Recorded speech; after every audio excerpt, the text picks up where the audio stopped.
Karena manusia tidak layak tidur di emper jalan. Karena apa boleh buat? Rumah tidak ada, permasalahan-permasalahan dari semenjak awalnya rumit.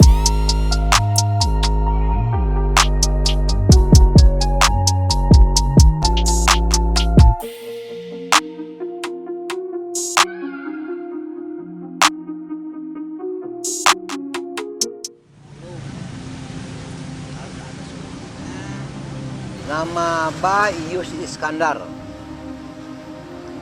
Nama Abah itu Iyus Iskandar. Jadi bilang Abah hidup di jalan karena Abah dulu mungkin dari keluarga. Dulu Abah itu punya saudara itu 7. Abah yang paling nakal.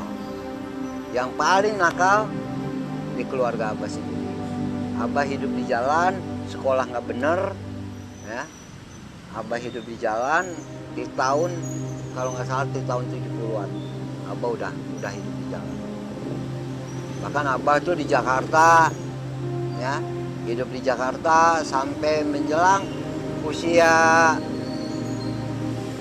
20 Abah tuh udah merantau ke daerah Sumatera, Kalimantan, Sulawesi, Ambon, Papua, yaitu di Sorong Raja Ampat sekarang.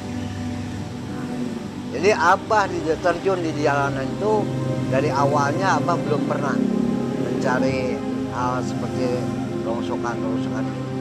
Tahun 82 Abah baru terjun dalam rongsokan. Kalau dulu bukan rongsok tapi beling yang pakai keranjang. Kebun kelapa itu apa? Tegalega itu belum seperti sekarang taman, masih lapangan bebas. Itu lapangan. Jadi yang paling mengesankan kehidupan di jalan adalah kita banyak saudara.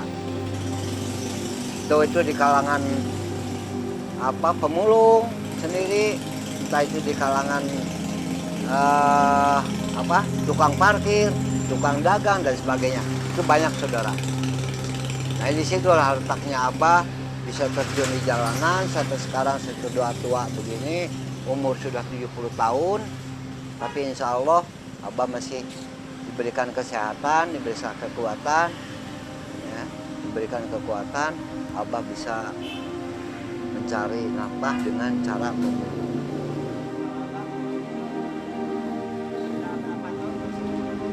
Dari tahun 82 sampai sekarang tahu berapa tahun? 40 lebih, nah 48. Ya Abah tuh udah pada tahu, ya, pada tahu semua. Jadi Abah terjun di jalanan tuh, cuman orang belum tahu siapa sebenarnya Abah, belum tahu.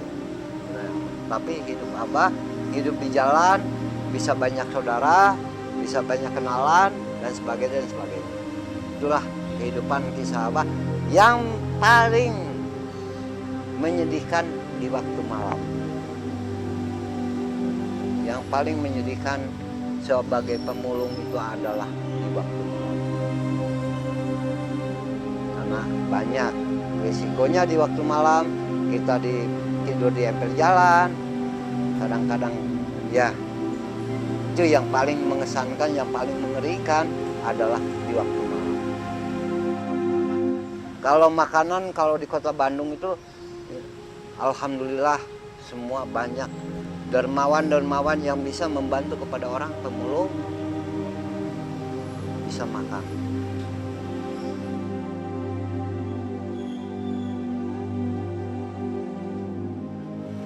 Kalau kita mulung dari jam 5 sampai sore, kadang-kadang sampai malam, itu bisa mencapai 30 atau 40. Itu juga kalau tergantung orangnya yang cari. Kalau pas udah capek ya baru 2 hari, 3 kali putaran, ya udah. Cuma hanya gini aja, main, ngobrol, ya aja.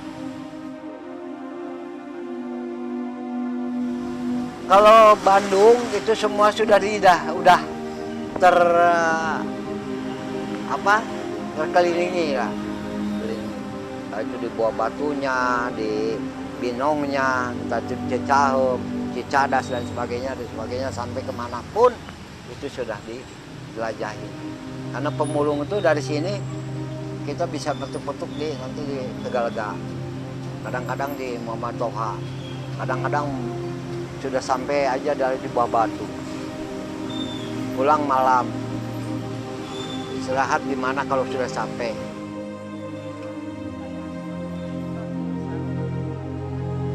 Kalau itu tergantung kepada orang yang menginginnya. Kadang-kadang kalau orang yang royal, pendapatannya minim, kadang-kadang susah untuk makan. Tapi kalau orang yang bisa memanfaatkannya, pendapatan minim, bisa menabung dengan banyak pemulung-pemulung yang banyak menyimpan di bank ATM. Alhamdulillah, karena orang banyak, itu kan tergantung orangnya, tidak sama orang itu.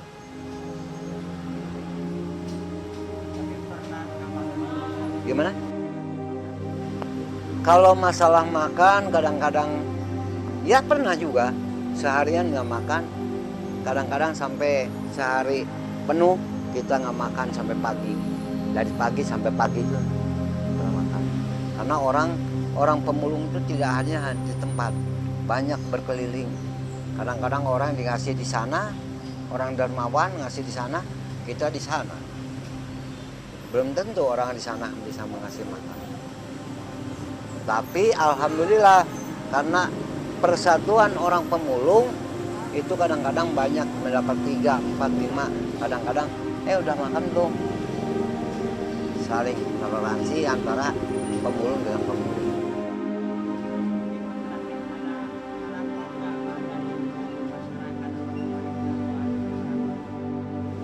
Dari pemulung yang diharapkan oleh pemulung itu cuman ada perubahan untuk pemulung menjadi orang yang lebih mapan. Entah itu dari dermawan, entah itu dari pemerintah, ya, yang bisa membantu orang pemulung menjadi lebih baik. Karena orang pemulung tuh biarpun nggak ada alas pun bisa tidur dengan nyenyak. Dengan alas ubin pun orang pemulung tuh bisa. Jangankan ya ubin seperti begini, di sini aja bisa tidur orang pemulung. Ya itulah. Jadi karena sekarang makin sini makin banyak. Ya. Makin sini itu makin banyak pemulung tuh bukan sedikit, bukan berkurang. Dari Jakarta, dari Jawa, dari mana-mana ada di Kota Bandung.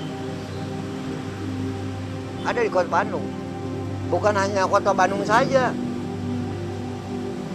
Dari Sumateranya, dari Kalimantannya ada orang pemulung ada di Kota Bandung.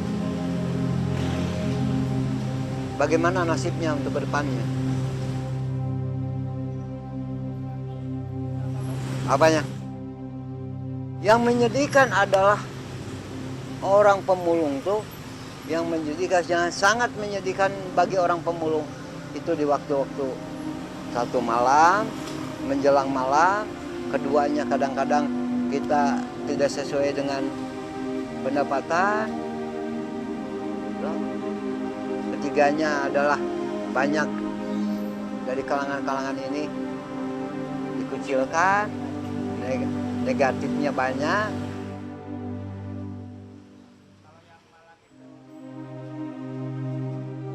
Sedihnya kita mengingat bahwa ya Allah, kenapa hidup seperti begini? Itu yang paling menyedihkan. Karena semenjak menjelang malam semua orang itu mengeluh dalam kehidupan seperti ini. Karena manusia tidak layak tidur di perjalanan. Karena apa boleh buat? Rumah tidak ada, permasalahan-permasalahan dari semenjak awalnya rumit mungkin karena masing-masing punya pengalaman masing-masing. Bahkan menjelang tidur kita ingat kepada saudara-saudara, bagaimana saudara malunya terhadap yang punya saudara di tidur di emper, cari-cari peluang begini. Itulah yang sangat menyedihkan di dalam hati. Kenapa kadang-kadang orang pemulung, orang lain kok bisa hidup senang, kok kenapa seperti kita tidak bisa seperti orang lain. Jangankan untuk membeli sesuatu, untuk makan pun pas-pasan. Ada untuk makan, kebutuhan juga untuk ini nggak ada. Ada untuk beli ini, makan gimana? Karena seorang pemulung itu tidak lebih, tidak kurang. Tidak ada yang mengatakan bahwa orang pemulung sehari bisa dapat 100.000. Paling tinggi itu jagonya orang yang rajin 50.000 tuh.